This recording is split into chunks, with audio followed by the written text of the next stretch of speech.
दर्शकवृन्द नमस्कार। एसके लाइभमा यहाँलाई स्वागत छ।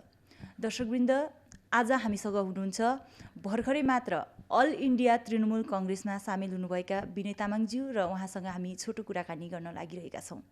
सर्वप्रथम उहाँलाई हामी एसके लाइभमा स्वागत गर्दछौँ। तामाङज्यू, यहाँलाई एसके लाइभमा स्वागत छ। तपाईले चाहिँ गोर्खा जनमुक्ति मोर्चा 2 त्याग्नुभयो अनि पार्टी साथै आफ्नो अध्यक्ष पद पनि त्याग्नुभयो। त्यसपछि त्यहाँ यहाँले तेस्रो अध्याय एउटा विचार हो भनिरहनु भएको थियो अनि त्यो चाहिँ चाँडै नै एउटा राजनीतिक दलको रूपमा आउँछ, एउटा राजनीति बनेर आउँछ भनिराख्नु भएको थियो। यो चाहिँ अहिले आएर धेरैजनाको चाहिँ के थियो भने यो जुन चाहिँ तेस्रो अध्याय छ यो चाहिँ जनताको के थियो भने सोचाइमा यो चाहिँ एउटा क्षेत्रीय कुनै दलको रूपमा आउँछ भन्ने सोचिरहेका थिए नि। अचानक यो एउटा घाँसफुल बनेर फुलेर आयो नि। यसलाई के हो, यसको उद्देश्य चाहिँ के हो? सर्वप्रथम त अब तपाईँहरूले मेरो अन्तर्वार्ता लिन आउनुभयो, यसको निम्ति धेरै धेरै धन्यवाद। हुन त योभन्दा अगाडि पनि धेरैपल्ट आउनुभएको, त्यति बेला मेरो रूप अर्को थियो, रङ अर्को थियो र अहिले विगत 24 डिसेम्बर यता म अल इन्डिया तृणमूल कङ्ग्रेसमा छु र सायद सर्वप्रथम तपाईँहरूले यो मेरो भेटवार्ता पनि होला र तपाईँले जुन प्रश्न गर्नुभयो कि मैले 15 जुलाई 2021 दिन मेरो निजी वासस्थानबाट मैले आफ्नो पद अनि पार्टीबाट राजीनामा दिएको थिएँ। अनि तत्पश्चात अस्ति 24 डिसेम्बरमा गएर कलकत्तामा म लगायत डाक्टर रोहित शर्मा जो भूतपूर्व विधायक पनि हुनुहुन्थ्यो खरसाङबाट 2 पल्ट, उहाँ हामी तृणमूल कङ्ग्रेसमा सामेल भयौँ। अनि त्यो बिचको 15 जुलाईदेखि तपाईँले हेर्नुभयो भने 24 डिसेम्बरसम्म 164 दिन हुन्छ र यो 164 दिनको बिचको यात्रालाई तपाईँले या सबैले यसलाई तेस्रो अध्यायको नामले चिनिने गर्थ्यो। अनि तेस्रो अध्याय चाहिँ यो प्रकारले नाम आयो कि मेरो जब म स्टुडेन्ट थिएँ, जब कलेजमा स्टुडेन्ट थिएँ, त्यस समय स्वर्गीय सुभाष घिसिङज्यूको नेतृत्वमा जिएलए पार्टीले एउटा अलग राज्यको गोर्खाल्यान्डको आन्दोलन गरेको थियो। आन्दोलनमा एउटा सिपाहीको हैसियतले म त्यहाँ सहभागिता भएको थिएँ। त्यसपश्चात त्यो पार्टीसँग म एउटा सम्बन्धित थिएँ, कुनै एउटा नेतृत्वको हैसियतले होइन, एउटा कार्यकर्ताको हैसियतले, एउटा समर्थकको हैसियतले। तथापि भन्नुपर्दाखेरि राजनीतिमा मेरो एउटा चासो त्यहाँबाट बनिएको थियो। त्यसलाई पहिलो अध्याय भनिन्छ। मेरो राजनीतिक जीवनको पहिलो अध्याय मैले त्यसलाई सम्बोधित त्यसरी गरेको थिएँ। दोस्रो अध्याय चाहिँ कसरी भयो भन्दाखेरि 2007देखिको 2021सम्मको गोर्खा जनमुक्ति मोर्चा पार्टी हुन त फ्याक्सन बिचमा आयो, तर पनि त्यो समुचयमा एउटा परिवार जस्तो थियो। त्यसले गर्दाखेरि त्यसलाई मैले दोस्रो अध्यायको नाम दिएँ। अनि मेरो रहेको जीवन अब तेस्रो अध्यायमा जान्छु र कुनै समय पनि एउटा राजनीतिक रङ आउनु सक्छ यसको भनेको थिएँ र आज त्यो राजनीतिक रङ आयो। र अब तपाईँले भन्नुहुँदैछ कि जनताले चाहिँ सोचेको थियो मलाई एउटा क्षेत्रीय राजनीतिक दल हुन्छ। क्षेत्रीय राजनीतिक दल अहिले दार्जिलिङमा धेरैवटा छ, 12-13वटा छ। अनि क्षेत्रीय राजनीतिक दलले कहीँ न कहीँ गएर भोलि इलेक्सनमा जाँदाखेरि चाहिँ के हुन्छ भने जनप्रतिनिधि छान्ने बेलामा चाहिँ कहीँ न कहीँ फेरि अर्कोलाई सपोर्ट गर्नुपर्छ, अरूलाई भन्नुपर्छ कि उहाँहरूसँग एलायन्स गरेर हामीले सपोर्ट गर्नु, हाम्रो डिमान्ड चाहिँ यो गर्नु। तर आजसम्म क्षेत्रीय दलले जसलाई पनि त्यहाँनिर अब पहिला जिएलएफले, अहिले पनि जिएलएफले गर्छन्, अरूले पनि गर्छन्। र त्यसले गर्दा क्षेत्रीय दलले एलायन्स गर्दै पठाउने सहयोग गर्नुपर्ने बाध्यता आइरहेको छ। अनि फेरि यत्रो 11-12वटा क्षेत्रीय दलले सहयोग गर्ने आफ्नो कसैले बिजेपीलाई गरिरहेको छ, कसैले तृणमूल कङ्ग्रेसलाई गरिरहेको छ, कसैले कसलाई गरिरहेको छ। त्योभन्दा चाहिँ बरु क्षेत्रीय दल किन खोलिरहने, बरु कुनै एउटा राष्ट्रिय दलमा गएर नै हाम्रो यो पहाडको जनताको, तराई र डुवर्सको जनताको या उत्तर बङ्गालको अन्य जनताको हामीले केही सेवा गर्नु छ भने राष्ट्रिय राजनीतिक दलमै जानुपर्छ भन्ने हेतुले हामीले त्यो मन बनाएका हौँ र आज मन बनाएर हामी अल इन्डिया तृणमूल कङ्ग्रेसमा गएका हौँ। हजुर, त्योभन्दा अघि चाहिँ तपाईँले पनि क्षेत्रीय दललाई नै क्षेत्रीय दलमै हुनुहुन्थ्यो नि, तपाईँ पार्टी अध्यक्ष पनि हुनुहुन्थ्यो कि त्यति बेला चाहिँ यहाँहरूले जनताको सेवा गर्नु भएन? होइन, त्यति बेला पनि तपाईँहरूले जनताको सेवा गरि नै रहेको थियौँ। तर त्यो जनता सेवा गर्दा गर्दा पनि जुन प्रकारले हामी भाया भएर जानु पर्दथ्यो, क्षेत्रीय दल भनेको जनता चाहिँ भाया अब आज कसैले एउटा मतलब बिचमा एउटा काउन्टर राखेको छ, फर्म चाहिँ त्यहाँ डिपोजिट गर, त्यो काउन्टरको मान्छेले चाहिँ लगेर चाहिँ त्यहाँ अफिसमा बुझाइदिन्छ भन्ने खालको अनि आज किन सिधै अफिसमा नजाने भन्ने हेतुले गएको। अनि क्षेत्रीय दलमा म थिएँ, त्यो नाइ भन्नु नकार्नु सक्दिनँ, त्यो सत्य कुरो हो। तर क्षेत्रीय दलमा बस्दाखेरि जुन अनुभव भयो, त्यो अनुभव गर्दाखेरि काहीँ न काहीँ राज्य सरकार चलाउने त राष्ट्रिय दलै आउँछ। आज क्षेत्रीय दलले त्यहाँ बनाउन सक्दैन। त्यसले गर्दाखेरि आज राज्य सरकार जो दल छ अल इन्डिया तृणमूल कङ्ग्रेस, जहाँ जुन प्रसङ्ग चाहिँ मैले पश्चिम बङ्गालको विषयमा गर्दैछु, भारतवर्षभरिको कुरामा भनेको छुइनँ। त्यसले गर्दाखेरि म पनि पश्चिम बङ्गालभित्रको एउटा नागरिक र मतदाता भएकोले गर्दाखेरि मैले यो कुरोको चाहिँ मैले सोचेँ कि अल इन्डिया तृणमूल कङ्ग्रेसमा गयो भने आज क्षेत्रीय दलमा बसेर जति काम गरिन्छ त्योभन्दा अझै 10 गुणा ज्यादा काम चाहिँ गर्न सकिन्छ भनेर म त्यहाँ त्यसमा गएको हुँ। हजुर, आज आएर चाहिँ तपाईँले त्यो सोच्नुभयो, तर हुन्छ नि अब तपाईँले यतिका दिनसम्म यो जुन चाहिँ तृणमूल कङ्ग्रेस छ, यो चाहिँ पाहाडमा चाहिँ यसले यति साह्रो उयो चाहिँ बनाउन सक्ने छैन नि आफ्नो जुन चाहिँ उयो छ स्थान छ होइन। किनकि यस्तो छ नि त, जहिले पनि अब योभन्दा अगाडि पनि बिजेपीले नै जितेको हो, योपालि पनि 2टा सिट जित्यो। तृणमूल कङ्ग्रेसले यदि जनताको सेवा गर्ने हो भने पाहाडमा किन मान्छेले चाहिँ अहिले समर्थन अन्य पार्टीलाई, क्षेत्रीय पार्टीलाई, किन तृणमूल कङ्ग्रेसमै सिधै समर्थन किन गरिरहेको छैन पाहाडको जनताले? अब बहिनीले जुन चाहिँ प्रश्न राख्नुभयो, सायद त यो प्रश्नको उत्तर म जुन प्रसङ्गमा दिँदैछु त्यति बेला सायद कि भर्खर जन्मिनु भएको थियो होला या तपाईँको जन्म पनि भएको थिएन होला। 1986 सालमा जब आन्दोलन भयो, जनआन्दोलन भयो पाहाडमा, तराईमा, डुवर्समा, सर्वभारतीय स्तरमा भयो, पछि गएर 28 महिनाको आन्दोलन पश्चात, एउटा जङ्गी आन्दोलन पश्चात दार्जिलिङ गोर्खा हिल काउन्सिल बनियो। अनि त्यसतक वामफ्रन्ट सरकार थिए। हाम्रो यहाँ मानसिकता के छ भने त्यति बेला वामफ्रन्ट सरकार हुँदा पनि वामफ्रन्ट सरकार सिपिएम पार्टीलाई मान्छेले रुचाएनन्। त्यसै प्रकार राज्यमा जो सत्तारूढ पार्टी छ उनीहरूलाई रुचाउने मानसिकता हाम्रोमा छँदै छैन। जसले दिन्छ उसलाई रुचाउँदैन, जसले दिँदैन उसलाई ज्यादा रुचाउँछ। हाम्रो मानसिकता त्यो थियो, पहिला पनि थियो, अहिले पनि थियो अब। तर अहिले मानसिकता मानिसको हाम्रो जनताको मानसिकता एउटा माइन्डसेट परिवर्तन, आमूल परिवर्तन आएको छ। अब बिजेपीलाई मन पराउनुको मतलब चाहिँ यो हो कि हामीले 3 पल्ट सांसद पनि बनायौँ। अहिले पनि के अरे 2019मा पनि हामीले एउटा एसेम्ब्लीमा पठायौँ। तर के आस्था थियो भन्दा, के भरोसा जनताको थियो भन्दाखेरि चाहिँ भारतीय जनता पार्टी चाहिँ ससाना राज्यको पक्षधर पार्टी हो र हामीले पनि सानो राज्य गोर्खाल्यान्ड मागेकोले गर्दाखेरि हाम्रो एस्पिरेसन फुलफिल गर्छ, हाम्रो चिनारी फुलफिल गर्छ, हाम्रो अस्तित्वको बचाइदिन्छ भन्ने हेतुले जनताले के गर्यो भन्दाखेरि चाहिँ भारतीय जनता पार्टीलाई चाहिँ दियो भने हामीले केही न केही पाउँछौँ भन्ने हेतुले दिएको। तर आजसम्म स्वर्गीय जसवन्त सिंहज्यू उहाँलाई सांसद बनाए पश्चात त्यस पछाडि एसएस आलुलाई बनायौँ। अहिले निरज भाइ एउटा विधायक छन्, हाम्रो बिबी बजगाई भाइ पनि विधायक छन्, हाम्रो राजीव विष्ट भाइ पनि सांसद छन्।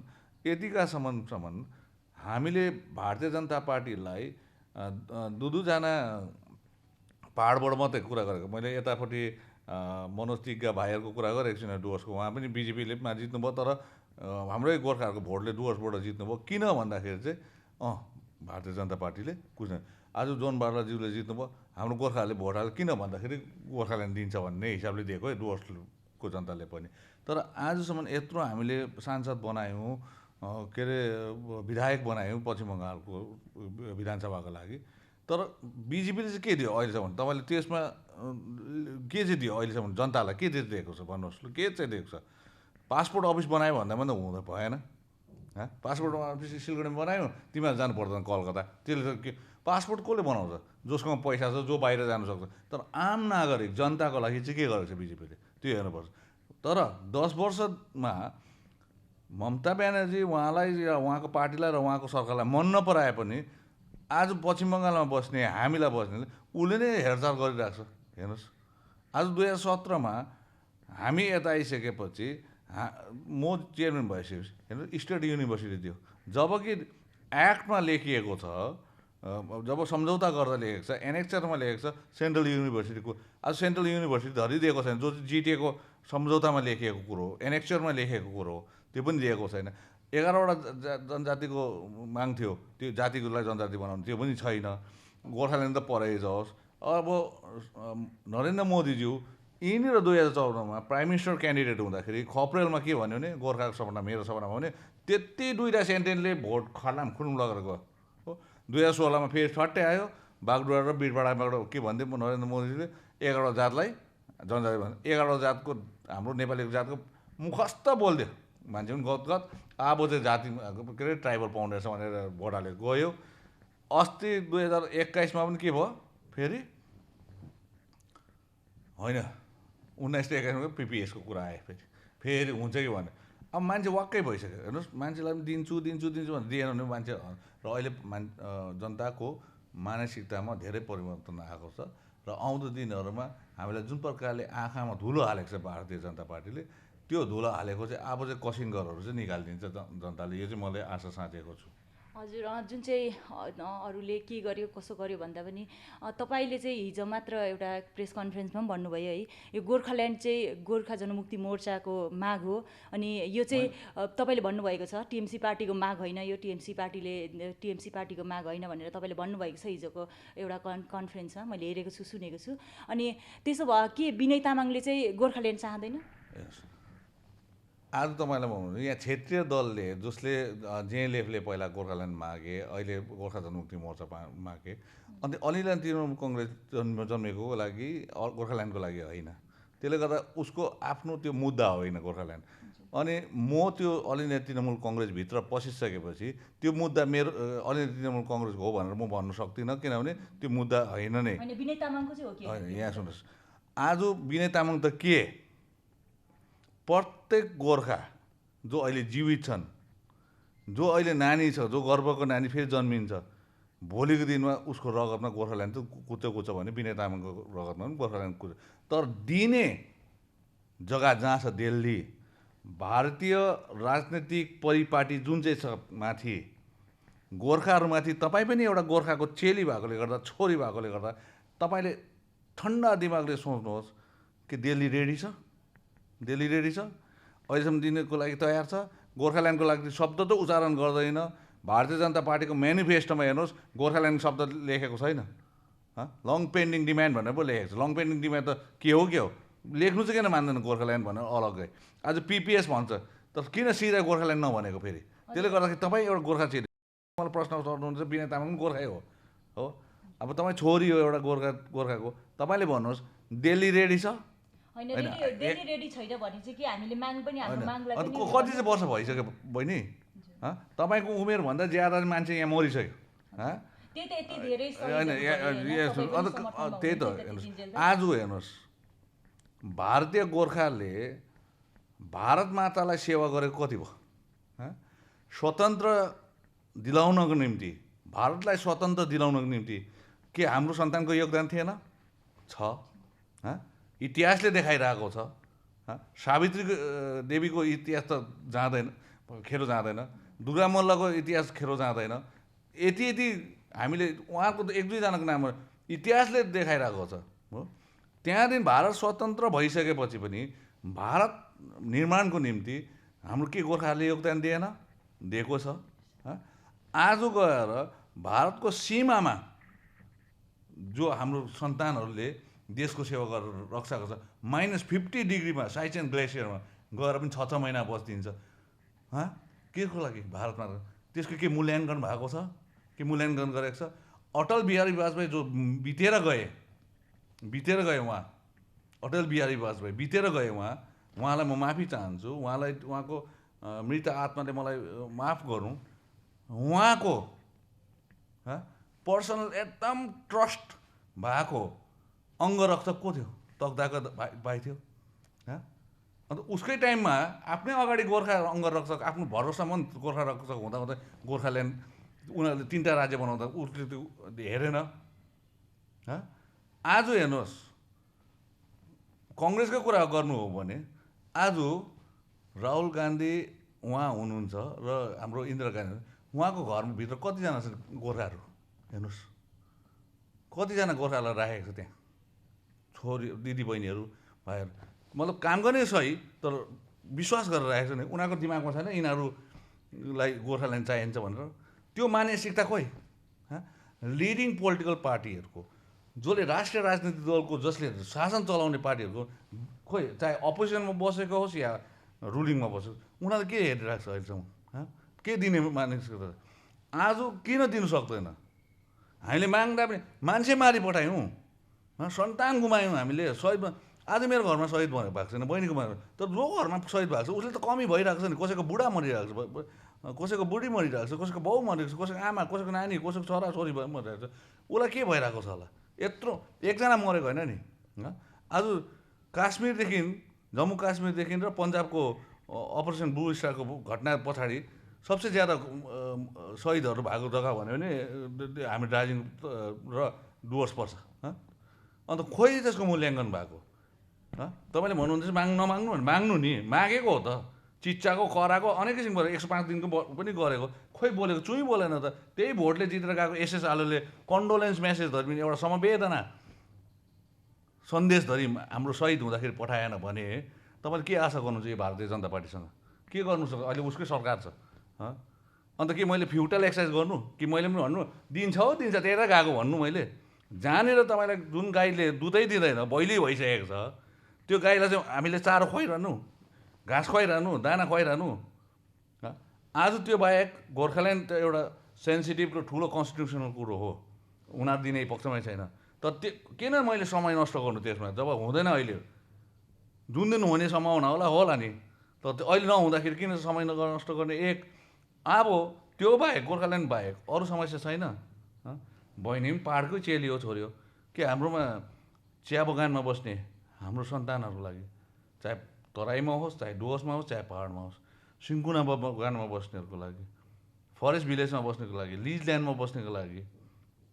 के हामीले त्यो जमिनको कागजपत्र नदिलाइदिने जसले पर्जापट्टा त सबैको मुखमा छ नि पर्जापट्टा नदिलाइदिने अनि land and land reform department भन्छ भूमि अनि भूमि सुधार विभाग भन्छ के दिल्लीमा छ कि कलकत्तामा छ अन्त उनीहरू नि त्यो झन् सेकेन्ड गोर्खाल्यान्ड हो आज कमानमा बस्नेले के गर्नुपर्छ एउटा 6 फिटको लास गाड्नुको लागि म्यानेजरकोबाट पर्मिसन लिनुपर्छ आफ्नो लास गाड्नु है आफ्नो लास गाड्नु आफ्नो छ त्यहीँ जन्मेर हुर्केर बढेर सब भएकोलाई पनि माग्नुपर्छ आज तपाईँले भर्खरै हेर्नुहोस् सामुदायिक भवन भन्छ कम्युनिटी हल भन्छ कम्युनिटी हलको लागि नि कमानतिर बनाउनु पऱ्यो भने म्यानेजरले डिएमलाई पठाउँछ डिएमले पास गऱ्यो भने मात्रै कम्युनिटी हल बन्छ त्यो पनि त्यो सबैको लागि हो नि आज त्यस्तो खालको जुन चाहिँ इन्स्ट्रक्सन छ अर्डर छ त्यस्तो खालको भइरहेको छ नि आज पटाको लागि यथार्थको कुरोलाई लडाइँ गर्नुको लागि यथार्थ कुरोलाई बुझाउनको लागि यथार्थ कुरोलाई चाहिँ ल्याएर आएर जनताको हितको लागि काम गर्नुको लागि के मैले पाप गरेँ के अरे सत्तारूढ पार्टी भनेपछि अहिलेसम्म तपाईँको विचारमा के तपाईँले गएर अब पछि तपाईँ जब राज्यको पार्टीमा आइसक्नुभयो तृणमूल पार्टीमा तब अब तपाईँ गएर त्यो समस्याहरू देखाउनुहुन्छ कि अहिलेसम्म चाहिँ राज्य अवगत छैन पाहाडको जति पनि समस्याहरू छ त्यो विषयमा पाहाड मैले भने विगत 10 वर्षमा सुश्री ममता ब्यानर्जीले धेरै कुरा गरे आज स्टेट युनिभर्सिटी पनि दियोस् अनेक किसिम भयो सबै त्यो त देखिन्छ नि तर के छ भने मान्छेको मनमा यस्तो लगाइदिएको छ कि टिएमसी गभर्मेन्ट र ममता ब्यानर्जी चाहिँ हाम्रो मान्छे मार्ने हो बनाइदिएको छ त्यो चाहिँ कसले बनाएको भन्दा बिजेपीहरूले होइन तर 2017मा जब माथि आन्दोलन भयो हामीले बनाएको सांसद थियो त्यहाँनिर हाम्रै पार्टी गोर्खा जनमुक्ति हामी एलायन्स हो भारतीय जनता पार्टीको आसामबाट 2 कम्पनी ल्याएको होइन सिआरपी एक कम्पनी यहाँनिर स्ट्यान्ड बाई राखेर एक कम्पनी माथि पठाइदिएको होइन स्ट्यान्ड बाई चाहिँ कतै फैलेर सिलगढी र डुवर्स गयो भने चाहिँ यहाँको सिआरपीले यहाँको सबै बिएसएफको क्याम्पलाई कदम तलाको होला सबै अलर्ट गराइदियो होइन कसको हातमा हुन्छ त्यो स्टेटको हातमा कि सेन्ट्रलको हातमा हुन्छ भन्नुहोस् त्यति बेला को थियो राजनाथ सिंह गृहमन्त्री थियो राजनाथ सिंहले अलर्ट गराइदियो त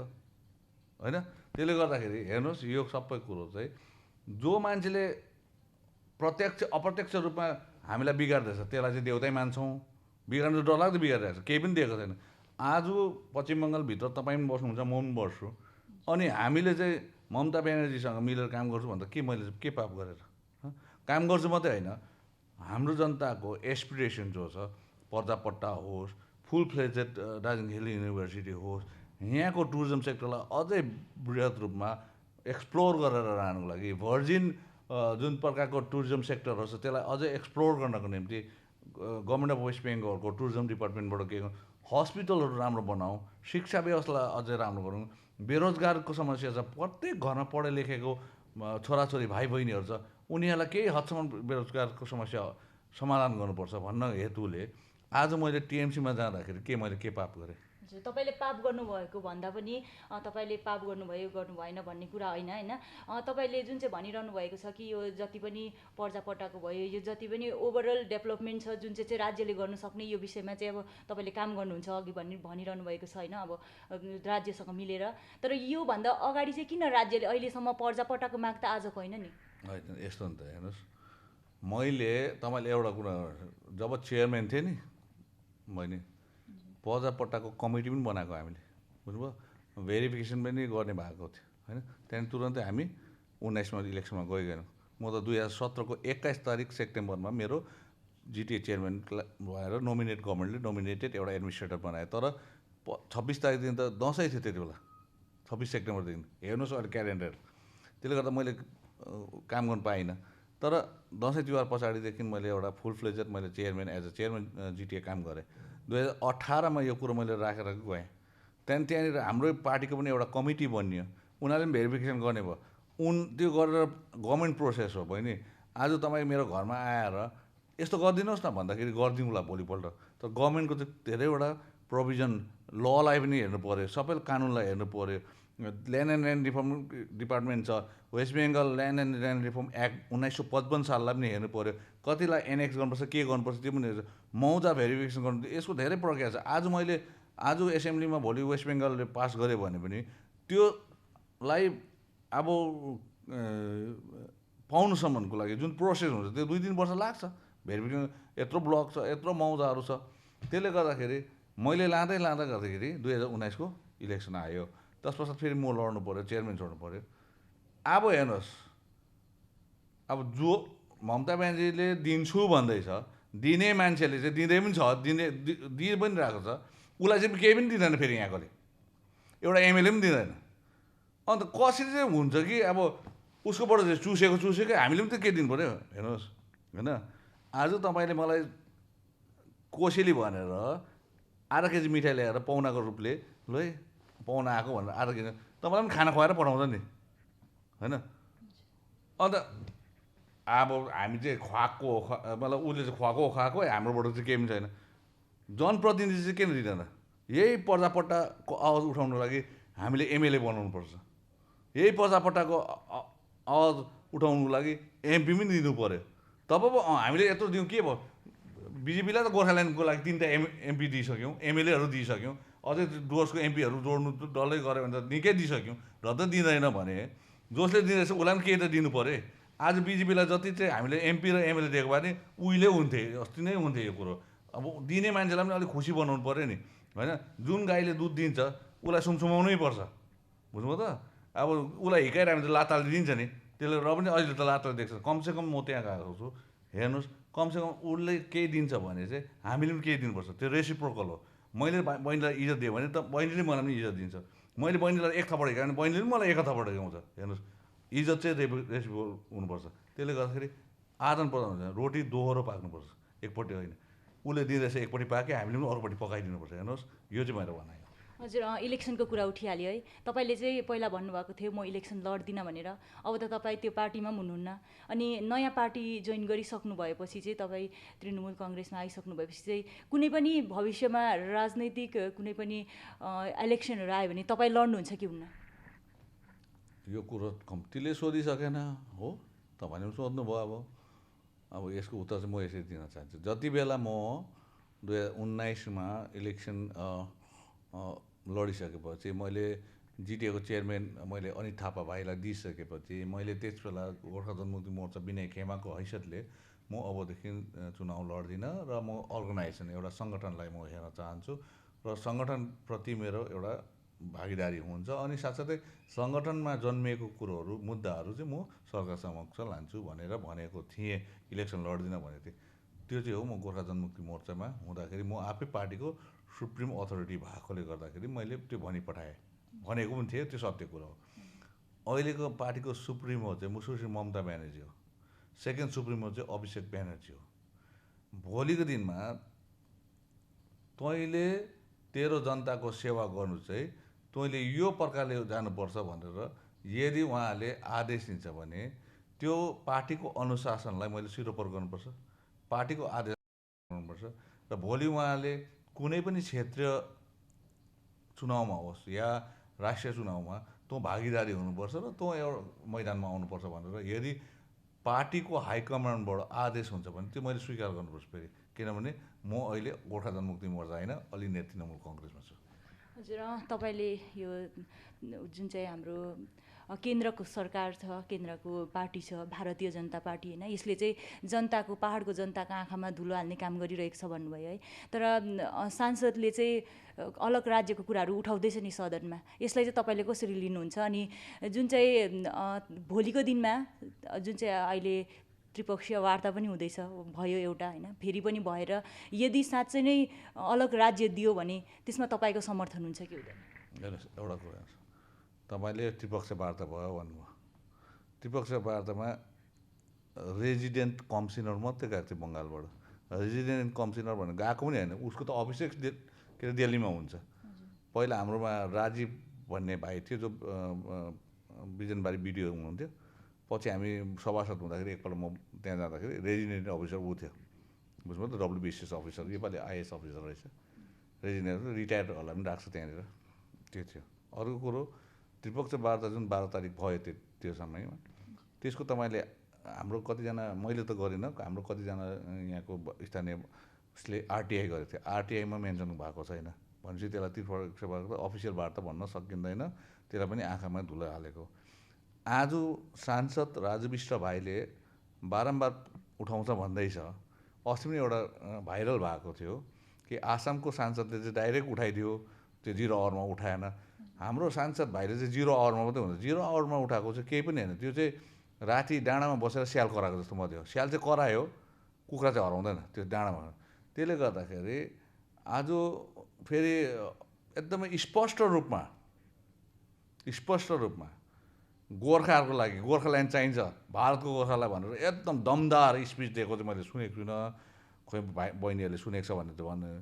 त्यसले गर्दाखेरि एकदम इन्डाइरेक्टली भन्छ। अहिले PPSमा पनि UT हो कि अलग राज्य गोर्खाल्यान्ड केही भन्दैन। PPS पहिला त पर्मानेन्ट पोलिटिकल सोल्युसन, स्थायी राजनैतिक समाधान भनेर नेपालीमा गर्थे, अहिले त त्यो नेपालीमा पनि उल्टा गर्दैन, पर्मानेन्ट पोलिटिकल सोल्युसन पनि भन्दैन, PPS भन्छ। अब एकदम सर्ट एब्रिभिएसनमा जाँदैछ। PPS के हो, त्यसको डिफाइन गरेको छैन, डेफिनेसन के हो, सेपरेट स्टेट अफ गोर्खाल्यान्ड और युनियन टेरिटोरी केही पनि भएको छैन। अन्त यो भन्दैमा त हामी फुरुकै हुन्छ। हाम्रो भने नि इमोसनली ब्ल्याकमेल हुँदैछ। आज तपाईँलाई म भन्न चाहन्छु कि यदि गोर्खाल्यान्ड चाहिँ मलाई पनि चाहिन्छ नि, तर दिन्छ भने चाहिँ दिन्छ र दिने आयो भने चाहिँ सबै गोर्खा एकत्रित हुनुपर्छ भन्ने हुनुपर्छ नि त्यति बेला। तर दिन्छ भने है, तर बित्थामा त्यो भोटको लागि चाहिँ पाउनुको लागि एकत्रित गरेर भोट सकेर चाहिँ फेरि बिर्सिनु हो भने चाहिँ म चाहिँ घरिघरि चाहिँ भन्दा गोर्खाल्यान्डको लागि बहिनी 4-4 पल्ट भोक हडताल बसेको मान्छेमा हो, 9-9 दिन 11 दिन, यो सबै बिगारेको पनि हो। हेर्नुहोस्, म त्यति साह्रो कटिबद्ध मान्छे हो। आज पनि म भन्न चाहन्छु, यदि पक्का दिन्छ भने 9 दिन र 11 दिन के 30 दिनमा पनि बसिदिन्छु नि, तर दिँदै दिँदैन नि त, हावामा हामीलाई लटाउँछ नि त। अन्त अब कतिपल्ट त लट्टिने, हामी नानी हो। अनि अब पनि हामीले लट्टियौँ भने चाहिँ हेर्नुहोस्, मूर्खको पनि एकपल्टको पो हुन्छ त। अब यो त 100 पल्ट मूर्ख भइसक्यो, बोरामा हालिसक्यो, एकपल्ट बोरा हाल्यो निस्क्यो। अन्त हामी त के गहुँ हो, चामल हो कि बोरामा हाल्दै निफल्दै हाल्दै गर्ने हो। त्यसले गर्दाखेरि चाहिँ अलिकति त्यो हेर्नुपर्छ। र आज हेर्नुहोस्, सांसद बिष्ट भाइलाई मलाई भन्नु केही पनि छैन, उहाँको पार्टी हो, उहाँले गर्नुहुन्छ। अस्ति पनि मलाई भन्नुभयो त्यस्तो खालको। तर अब अहिले हेर्नुहोस् त, ऊ ज्यादा बोल्दैछ, ऊ ज्यादा बोल्नु थाल्यो। अब फेरि अब यहाँ ज्यादा भन्नाले बागडोग्रा एयरपोर्टबाट पनि बोल्छ, घरि के बोल्छ, यहाँ फेरि जोन त्यही पार्टीको एउटा सांसद जो अहिले मन्त्री पनि भएको छ, जोन बारला भाइ, उहाँको स्टेटमेन्ट अलग्गै, राजु बिष्ट भाइको यतापट्टिको स्टेटमेन्ट अलग्गै, भारतीय जनता पार्टी पनि त्यो डबल छ। अनि त्यसले डबल स्ट्यान्डर्ड स्टेटमेन्टहरू आइरहेको छ। के तपाईँले विश्वास गर्नुहुन्छ? अनि आज उहाँले बोल्दैछ, तर उहाँको त्योभन्दा माथिको नेताले कहाँ बोलेको छ? स्टेटकै लेभलको नेताले उहाँले बोलेपछि उहाँको व्यक्तिगत विचार भनिदिन्छ। अस्ति जोनबाला भाइको पनि व्यक्तिगत विचार भयो। अस्ति हाम्रो राज विष्ट भाइको पनि व्यक्तिगत विचार भनिदियो। अन्त पार्टीको विचारै होइन रहेछ। अन्त पार्टीले डिसाइड गर्छ त्यो कुरो। अन्त पार्टीको मतलब रुटिनमा त्यो सबै छैन, पार्टीको सिलेबसमा छैन भने किन चाहिँ हामीले चाहिँ बोल्दैमा हामी त गजक्क हुन्छ। हाम्रो त हिमाल दर्पणमा आएकै खुसी, कुनै केमा आएकै खुसी, त्यो होइन फोटोमा मात्रै चाहिँ खुसी हुनु हुँदैन।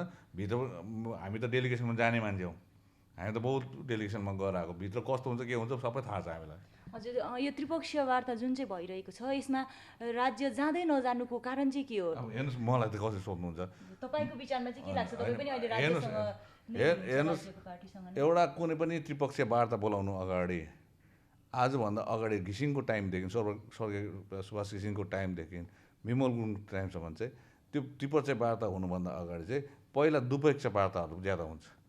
अनि साथसाथै त्यहाँको एउटा स्टेक होल्डर जुन चाहिँ पार्टीहरूलाई बोलाउनुभन्दा अगाडि चाहिँ सेन्ट्रल र स्टेटको रिलेसन भएकोले गर्दा उनीहरूको पहिला बातचित हुनुपर्छ, तब मात्रै अब यता मात्रै त्रिपक्षीय वार्ता भइरहेको छ, स्टेटलाई जनाएको छैन। अनि जुन दिन डेट हुन्छ त्यो बोलाउँदा कहाँ आउँछ? हेर्नुहोस्, स्टेटको पनि एउटा उनीहरूको संविधानले बनाएको छ नि त प्रावधानहरू, त्यो प्रावधानभित्र त पस्नु पऱ्यो नि त। आज सठिक ढङ्गले हामीलाई आई वास गर्नुको लागि मात्रै सेन्ट्रलले भन्दैछ, तर उसलाई याद छ नि स्टेटसँग यस्तो गर्नुपर्छ, अन्त मात्रै स्टेट आउँछ भनेर। त्यो खालके माध्यम या त्यो खालके प्रावधानलाई चाहिँ केन्द्र सरकारले चाहिँ किन निभाउँदैन? धर्म यदि स्टेटको पनि त्यहाँ चाहिन्छ भनेपछि त्यही प्रकारले कन्स्टिट्युसनको बेसमा भएको प्रावधानलाई चाहिँ उपयोग गर्नुपर्ने। अब उपयोग गर्दैन, यता प्रेसमा चाहिँ भन्छ, तर यतातिर जुन प्रकारले एउटा त्यो प्रावधानलाई निभाएर स्टेट र सेन्ट्रलको रिलेसन जुन चाहिँ त्यसलाई चाहिँ किन निभाउँदैन? त्यो चाहिँ हाम्रो प्रश्न हो, मेरो प्रश्न हो। हजुर, अन्त्यमा चाहिँ अब तपाईँ जुन चाहिँ राज्यको एउटा सत्तारूढ पार्टीसँग आबद्ध भइसक्नुभयो, अब चाहिँ पहाडको जनताले तपाईँबाट के एक्सपेक्ट गर्छ? तपाईँ पहाडको जनताको निम्ति के कति गर्नुहुन्छ भन्ने योजनाहरू के रहेको छ? यस्तो मेरो व्यक्तिगत, मैले त्यो 24 तारिक डिसेम्बरमै भने, मैले त्यहाँनिर राष्ट्रिय च्यानलहरू पनि धेरै थिए, त्यसमा मलाई प्रश्न गर्यो। अनि मैले त्यही भनेको थिएँ कि म व्यक्तिगत स्वार्थको निम्ति अल इन्डिया तृणमूल कङ्ग्रेसमा आएको होइन, सामूहिक स्वार्थको लागि आएको। सामूहिक भनेपछि आम नागरिकको लागि जो समस्याहरू छ समाधान गर्नको निम्ति आएको, जो चाहिँ राज्य सरकारबाट हुन्छ। म केन्द्र सरकार चाहिँ भन्दिनँ, केन्द्र सरकारसँग मेरो 10 हातको फरक छ। अब त्यसले गर्दाखेरि राज्य सरकारसँग हुने, राज्य सरकारबाट सम्भव हुने जुन समस्याको समाधानको बाटो निकाल्नुपर्छ, त्यसको लागि चाहिँ म आएको। अनि जनतालाई यही भन्न चाहन्छु, आम नागरिकलाई भन्नुपर्छ, मेरो सन्तानलाई, मेरो पहाडको सन्तानलाई तराएर हामीले पनि अब चाहिँ यथार्थवादी राजनीतिलाई हेर्नुपर्छ। इमोसनमा हामी यसले दिलले काम गर्छौँ, दिमाग पनि लाउनु थाल्नुपर्छ। दिमागले काम गरेर काम गरौँ, अनि जहाँबाट हाम्रो के समस्याहरू छ त्यसलाई कसरी समाधान गर्नुपर्ने, त्यो समाधानको बाटो खोजी निकाल्नुको निम्ति कतापट्टि जानुपर्ने त्यो सोच्नुपर्छ। हेर्नुहोस्, त्यसले गर्दाखेरि म यही भन्न चाहन्छु कि आज मेरो व्यक्तिगत स्वार्थको लागि हो भने म राजनीति पनि छोड्नु सक्थेँ होला नि, म चुप लागेर बस्न सक्थेँ होला नि। तर धेरैवटा यहाँ समस्या छ, नर्थ इस्ट काउन्सिलको कुरा छ, पर्जापट्टाको कुरा छ, एडुकेसनको कुरा छ, इम्प्लोइमेन्टको कुरा छ, हाम्रै जिटिएको कर्मचारीहरूको पनि उहाँहरूको स्थायीकरणको कुराहरू छ। आदि यस्तो धेरैवटा समस्याहरू छ। सिन्कुना बगानको त्यस्तै समस्या, जहाँ हेऱ्यो हजार हजार समस्या छ। तीमध्येमा कमसेकम हामीले धेरै समस्याहरू समाधान गर्न सक्यौँ भने अति उत्तम हुन्छ। 2026मा फेरि अर्को इलेक्सन छ, त्यतिन्जेलसम्म धेरै काम गर्न सकिन्छ। 2024मा एमपी इलेक्सनमा छ, योभन्दा अगाडि म्युनिसिपालिटी इलेक्सनहरू छ, त्यसमा पनि हामीले सत्तारूढ पार्टीलाई चाहिँ केही न केही खुसी हुनुको निम्ति उहाँले चुनेर दिएको व्यक्तिलाई हामीले जिताएर पठायो भने अवश्य नै उहाँहरू पनि खुसी भएर हामीले भनेको माग पुरा गर्छ। अब मैले अघि नै भने नि, अब दुध चाहिँ दुधकै माथिबाट खाना, घाँस र दाना चाहिँ दिएन भने चाहिँ गाईले पनि दुध, गाईले पनि दुध दिँदैन, गाईको दुध पनि सुक्छ। हेर्नुहोस्, त्यसले गर्दाखेरि चाहिँ हामीले यथार्थवादी राजनीति गरौँ, यथार्थलाई अँगालो हौँ, सपनामा नजाउँ, दिलले होइन दिमागले काम गरौँ। यही मेरो चाहिँ सन्देश छ। कति आशावादी चाहिँ हुनुहुन्छ? म त हेर्नुहोस् काम गर्ने मान्छे हो है। म त तपाईँहरूले 18 महिनामा मैले त्यो काम गरेर देखाइदिएको पनि छु चेयरम्यान भएर। र मैले अस्ति पनि भने मलाई काम लगाउनुहोस्। हिजो पनि स्वागत कार्यक्रममा मैले टिएमसी अफिस दार्जिलिङमा यही भने, तपाईँहरूले हामीलाई काम लगाउनुपर्छ, काम गर्नुपर्छ। मैले रेस्ट नदिनुहोस् भने म रेस्ट गर्ने मान्छे, बिमारी भयो या घरमा केही त्यस्तो खालको घटना घट्यो भने त म बस्नै पर्छ।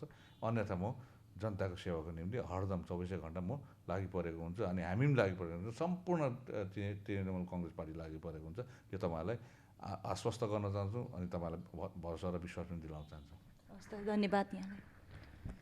दर्शकवृन्द, अहिले हामी कुराकानी गरिरहेका थियौँ विनय तामाङज्यूसँग र अन्य व्यक्तित्वहरूसँगको कुराकानी लिएर पुनः उपस्थित हुने नै छौँ। तबसम्मको निम्ति हेर्दै गर्नुहोस् एसके लाइभ। धन्यवाद। सपनों से भी सुंदर घर हो अपना, PRM बेगराज पूरा करेगा सपना। जी हाँ, सिलीगुड़ी का सबसे बड़ा आवासीय जहां मौसम खुशनुमा, पहुंच आसान, सुविधा सभी, फुटबॉल ग्राउंड, साथ ही हर खेल और मनोरंजन और बड़ा घर। शहरों के बीच शहर होगा आपका, आनंदविल, डागापुर, सिलीगुड़ी। PRM और Ajay Begraj group 9735122000।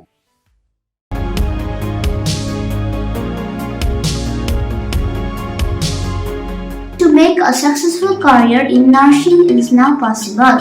MedStudies is making this possible. I would like to tell all the students out there not to miss out such an great opportunity and enroll with MedStudies. Thank you.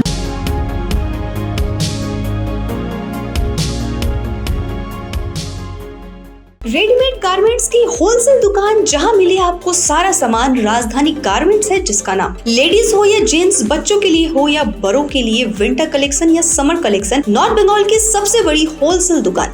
अपनी दुकान की purchasing winter collection के लिए पधारे राजधानी garments. यहाँ आप बिल्कुल किफायती दामों में खरीदारी कर सकते हैं। A से Z तक ऑनलाइन ऐप के जरिए भी आप परचेसिंग कर सकते हैं। राजधानी गारमेंट्स, 2nd फ्लोर, कौड़ी शंकर मार्केट, विधान road, Siliguri. Damro celebrates happiness with happy prices on all its furniture collection for Christmas and New Year. For more details, visit your nearest Damro showroom or damroindia.com.